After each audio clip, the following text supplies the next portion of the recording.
नमस्कार, न्यूज 24 देख रहे हैं आप और आपके साथ मैं हूं सऊद मोहम्मद खालिद। बात राजस्थान की और अलवर में मंदिर तोड़ने का सच आखिर है क्या, वो हम आपको बताने वाले हैं। ग्राउंड रिपोर्ट वहां से। दरअसल राजस्थान के अलवर में 300 साल पुराने मंदिर तोड़े जाने का फैसला किसका था?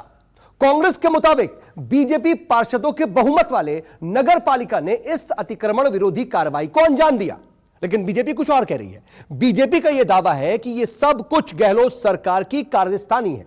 मामले ने तूल पकड़ा तो कांग्रेस और बीजेपी दोनों ने ही अपनी अपनी फैक्ट फाइंडिंग टीम अलवर को रवाना कर दी। लेकिन अलवर में असल में उस दिन हुआ क्या था, किसको कितना नुकसान हुआ और स्थानीय लोगों की नजर में असल गुनहगार कौन है और अलवर में मंदिर तोड़ने का सच असल में है क्या? इन्हीं सवालों का जवाब जानने के लिए न्यूज 24 की टीम अलवर पहुंची। देखिए सीधा अलवर से संवाददाता दीपक दुबे की यह ग्राउंड रिपोर्ट।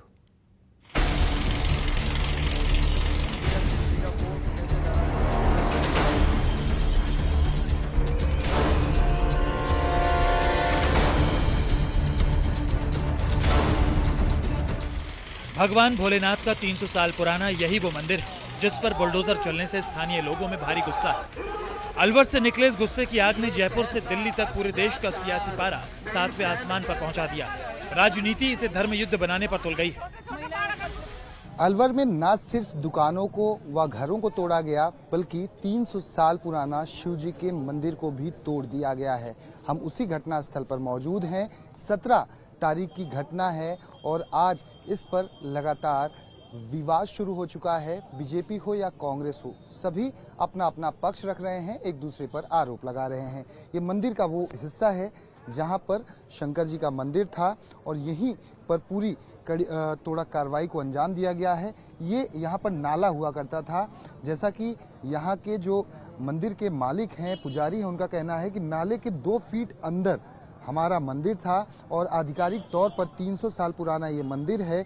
इसके कागजात भी मौजूद हैं। उसके बावजूद एसडीएम की तरफ से, नगर परिषद के ईओ के तरफ से और विधायक के आदेश पर इस तोड़ा कार्रवाई को अंजाम दिया गया। शिव मंदिर की जमीन के मालिक ललित विजय ही इस मंदिर के पुजारी हैं और अतिक्रमण विरोधी इस कार्रवाई में उनकी संपत्ति के साथ ही उनकी आस्था पर भी गहरी चोट लगी है। न्यूज 24 से बातचीत में ललित विजय ने दावा किया कि उनकी जमीन और दुकान वैध थी, मंदिर भी अवैध नहीं था। प्रशासन ने जानबूझकर इसे तोड़ डाला। जो विवाद खड़ा हुआ 17 तारीख को तोड़ा कार्रवाई के बाद, आखिर इसमें भूमिका किसकी स्पष्ट हो सकी है कि किसकी गलती थी? प्रशासन की गलती है। इसके अंदर प्रशासन ने बिल्कुल अनदेखी करके ये काम किया गया है। आंख बंद करके एसडीएम साहब कहते हैं मेरी आंख बंद है, मेरे कान बंद है, सिर्फ काम चालू है, बस और कुछ नहीं है। आप हट जाइए, नहीं आपके ऊपर बुलडोजर चल जाएगा। इतना डरा दिया, इतना टॉर्चर किया कि शायद ही कभी किसी ने टॉर्चर किया हो। ये एसडीएम साहब और ईओ साहब की सरासर मनमानी है। एमएलए साहब कहते हैं कि बोया पेड़ बबूल का तो आम कहाँ से होए। आप मकसद क्या था इसका, भावना क्या थी कहने की? पेड़ ही ऐसा बो दिया तो मैं क्या करूं इस चीज का। तुमने बीजेपी की बोर्ड बना दी, अब मैं क्या करूं इस चीज का। मेरे को 34 पार्षद ले आओ, मैं भी कांग्रेस की बोर्ड बनवा देता हूं, आपका काम रुक जाएगा, टूटना बंद हो जाएगा। मैं गवर्नमेंट कांग्रेस से पूछता हूँ कहाँ का न्याय है आखिरकार। 24 घंटे के अंदर 34 मेंबर कहाँ से लाएगी जनता? ललित विजय के मुताबिक स्थानीय एसडीएम केशव कुमार मीणा, नगर पालिका सीईओ बनवारी लाल मीणा, स्थानीय विधायक जौहरी लाल मीणा के आदेश से ये कार्रवाई हुई है और आम आदमी, कांग्रेस और बीजेपी की सियासी लड़ाई में पिस कर मर गए। रोजी रोजगार सब चौपट हो गया। ललित विजय की माने तो उनके पास सारे जरूरी कागजात मौजूद थे। 2005 के हाईकोर्ट के आदेश की कॉपी भी थी, लेकिन प्रशासन ने उनकी एक न सुनी, सब कुछ नष्ट कर दिया। वो कहते हैं कि जब तुमने पेड़ ही बबूल का बो दिया तो आम कहाँ से पाओगे। जब तुमने बोर्ड ही बीजेपी की बना दी तो मैं क्या करूंगा इस चीज का। ये बीजेपी की बोर्ड का फैसला है, जबकि बीजेपी की बोर्ड ने ऐसा कोई फैसला नहीं लिया कि आप इसको इतना तोड़ दीजिए, इतना लीगल को भी तोड़ दीजिए। भाई लीगल है, लीगल को कैसे तोड़ दोगे आप? आपसे आपका नाम जानना चाहेंगे। आप भी दुकान की मालकिन हैं जी, आपका नाम? मेरा नाम कविता विजय है। जी हमारी ना 13 दुकानें थी, सब वैध थी, कोई भी अवैध नहीं थी। उनको पेपर्स होने के बावजूद भी इन्होंने पेपर की कोई वो नहीं करी इंक्वायरी और सारी दुकानों को, 5 दुकानों को बिल्कुल ध्वस्त कर दिया। अब आप बताइए कहाँ का न्याय है? पेपर वैलिड नहीं है, पेपर की वैल्यू नहीं है, पेपर बनाते क्यों तुम लोग? अलवर में नगरीय मास्टर प्लान में विकास को बढ़ावा देने के नाम पर सराय बाजार में 85 मकानों और दुकानों पर बुलडोजर चला, जिससे कई परिवारों के आशियाने खत्म हो गए। रोजी रोटी का गंभीर संकट खड़ा हो गया है। स्थानीय लोगों और पीड़ितों का आरोप है कि बीजेपी और कांग्रेस की सियासी रस्साकशी ने उनका सब कुछ छीन लिया है। कुछ लोग ये भी कह रहे हैं कि कांग्रेस विधायक नगरपालिका में बीजेपी के बहुमत से नाराज हैं और खुलेआम कह चुके हैं कि बीजेपी को वोट देने का नतीजा तो भुगतना ही पड़ेगा।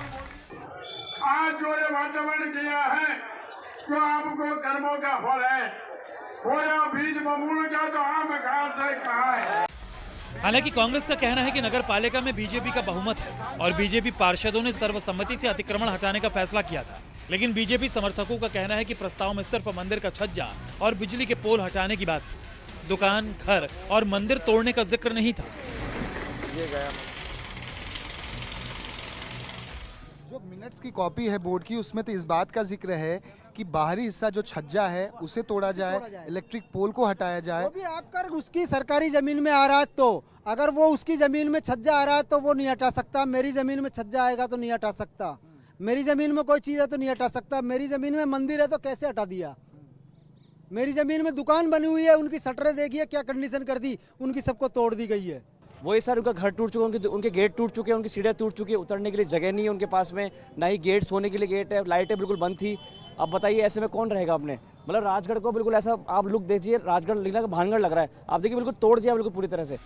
न्यूज 24 ने लोगों की शिकायत पर स्थानीय विधायक से बात की और विधायक जौहरी मीणा ने यह कबूल भी किया कि उन्होंने बीजेपी को वोट देने को लेकर स्थानीय लोगों को धमकी दी थी। जब बीजेपी 35 साल से राज कर रही है और वो लोग दुकान को और मंदिरों को गलत तरीके से स्थापित कर रहे हैं, तो तोड़ने का काम में यही करेंगे। हम क्यों करें? बोया पेड़ बमूड़ का आम खा से खाए, मैंने खाया है। दशकों से इस मंदिर में लोग पूजा अर्चना के लिए जाते रहे, लिहाजा स्थानीय लोग कांग्रेस की गहलोत सरकार से गुस्से में और इसे तुगलकी सरकार बता रहे हैं। अपने पूज्य भगवान शिव को मानते हैं और उनकी पूजा करते रहे, तो हमारी जो धार्मिक आस्थाएं बहुत आहत हुई हैं। केवल कांग्रेस और बीजेपी की लड़ाई में आज हम पिसे हैं। इनके मन में ये कटुता है कि या तो तुम मेरा नगर पालिका में बोर्ड कांग्रेस का बनवाओ, नहीं तो ये तो होके ही रहेगा। उम्र के आखिरी पड़ाव में पहुंची इस विधवा के बेटे की भी एक दुकान थी जिसे 4,500 रुपए महीने का किराया आता था और इसी किराए से परिवार का गुजर बसर होता था। लेकिन अब क्या करें, कमाई तो खत्म हुई ही, पानी की पाइपलाइन भी टूट चुकी है। पीने का पानी भी अब टैंकर से लेना पड़ रहा है। दुकान को भी तोड़ दिया गया है, पानी कनेक्शन काट दिया गया है, पानी की पाइपलाइन पूरी तरह से टूट चुकी हुई है। टैंकर के जरिए ये पानी टैंकर के जरिए माताजी पानी भर रही हैं। इनका कहना है कि 5 दिनों के बाद आज टैंकर आया है, अब जाकर ये एक एक बाल्टी पानी इस घर में लेकर जा रही हैं। आपका शुभ नाम? अनीता शर्मा। कितने समय के बाद पानी आज मिला है? 5 दिन के बाद में पहली बार आया है। आज प्रशासन आया है, जब आया है प्रशासन आज आया है। हाँ, मतलब ये बताइए कि ये जो तोड़क कार्रवाई हुई है, ये क्या मानती हैं आप, क्यों तोड़ा गया है? आपका लीगल था या इनलीगल थी? ये हमारा खुद का लीगल था, कोई अनलीगल थोड़ी था। हाँ। हमारा खुद का ही है। अब मेरा तो कोई आधार भी नहीं, मैं विडो हूँ, न तो बेटा है न आदमी है। हाँ। एक यही दुकान का आधार था, वो दुकान भी ले गए। लोकेश शर्मा की भी 4 दुकानें थी। अतिक्रमण विरोधी कार्रवाई में सब ढहा दिया गया, घर का हिस्सा भी टूट गया। अधिकारियों के सामने कागजात होने की दलील भी रखी, लेकिन शायद अधिकारी भी बुलडोजर की तरह संवेदनहीन हो गए थे। लोकेश जी, आपसे जानना चाहेंगे, लगातार आप लोग बातचीत कर रहे थे एसडीएम से, पुलिस प्रशासन से, सरकार से, विधायक से, तो आखिर ऐसी कार्रवाई कैसे हो गई? ये सब लीगल था या इनलीगल था? क्यों तोड़ा गया? ये सब जो था, ये हमारे जितने भी मकान है ये सब लीगल है, एक भी इनलीगल नहीं है। और इनके पास सब जो हमारा मकान लिया हुआ है, ये 54 में ये अपने जिला कलेक्टर द्वारा से कस्टोडियंस के द्वारा ये मिला हुआ है, जो को पाकिस्तानी शरणार्थी जो आए थे उनको दिया गया है। इसके बाकायदा हमारे पास पूरे प्रूफ हैं और पूरे कागज़ हैं, लेकिन हमने को कागज़ दिखाया, हमने कागज़ है, बोलता ये हमारे रद्दी हैं, ये कागज़ नहीं है, आपको पट्टा लेना चाहिए, जबकि इन्होंने उस पुराने पट्टे को इन्होंने नकार दिया गया। उसके बाद ये मंदिर है, ये मंदिर कम से कम 50-60 साल पुराना है। जितने भी घर टूटे हुए हैं सब निम्न मध्यम परिवार के लोग हैं, इन्हीं की ये दुकानें हैं, यही धंधा चलता है, इन्हें परिवार चलता है। अब ये क्या करें, मेरी इधर 4 दुकानें हैं, 4 दीवारों को बोल तोड़ दिया है, मेरा आधा मकान तोड़ दिया गया है। लोकेश की तरह कई लोगों के अरमानों को बुलडोजर ने चकनाचूर कर दिया है। कई ऐसे हैं जिनकी दुकानों के ऊपर ही घर थे, लेकिन अब कुछ भी नहीं बचा है, फिर से बनाने की कुव्वत नहीं बची है। यही वजह है कि प्रशासन को पानी पी पी कर कोस रहे हैं, राजस्थान की गहलोत सरकार को खरी खोटी सुना रहे हैं। हम विधायक साहब के पास भी गए थे सर गुहार लगाने, जब उन्होंने कहा था कि मेरे पास तुम 34 पार्षद लेके आओ, इसको मैं रोक दूंगा। फिर उसके बाद सर वो सड़क का उद्घाटन करने आए थे सर यहाँ पे बाजार में, जब उसके बाद उन्होंने गांधी पार्क में बोला था कि मेरे बिना पत्ता नहीं हिल सकता, वरना मैं राजगढ़ को पत्ता हिलने दूंगा। तो बुलडोजर चल गया? हाँ बुलडोजर चला, किसकी सहमति से चला, इसका मतलब उनका हाथ था इसमें, वो लोग वो चाहते तो रोक सकते थे। बीजेपी का इसलिए तोड़ दिया कांग्रेस वालों ने? मुझे तो यही लगता है कि कांग्रेस वालों ने बीजेपी का एरिया समझ करके इसको तोड़ दिया, और राजनीति के तहत इसी के चलते ही ये दुकान मकाने को तोड़ने का काम किया गया है। जबकि जो मंदिर वगैरह इनका तो कोई नाम ही नहीं था, और जो बोर्ड के अंदर जो प्रारित हुआ था वो भी ये हुआ था कि सिर्फ और सिर्फ छोटे मोटे जो जब निकलते हैं उसको थोड़ा होगा। पिछली बार भी गौरव पथ बना था, उसमें भी आगे चलकर वहाँ पे किसी प्रकार का कोई नुकसान वगैरह नहीं हुआ था। गरीब के घर टूट जाएं, सियासत को कोई असर नहीं पड़ता। आम आदमी की दुकान टूट जाए, नेताओं पर कोई फर्क नहीं पड़ता। लेकिन यहाँ मंदिर और गौशाला पर भी बुलडोजर चला। नमस्कार, मैं हूं मानक गुप्ता। अगर आपको हमारा ये वीडियो पसंद आया हो तो इसे लाइक और शेयर जरूर करें, और हां, हमें सब्सक्राइब और फॉलो करना ना भूलें ताकि आप देश और दुनिया की कोई खबर मिस ना करें। तो जुड़े रहिए हमारे साथ और देखते रहिए न्यूज़ 24।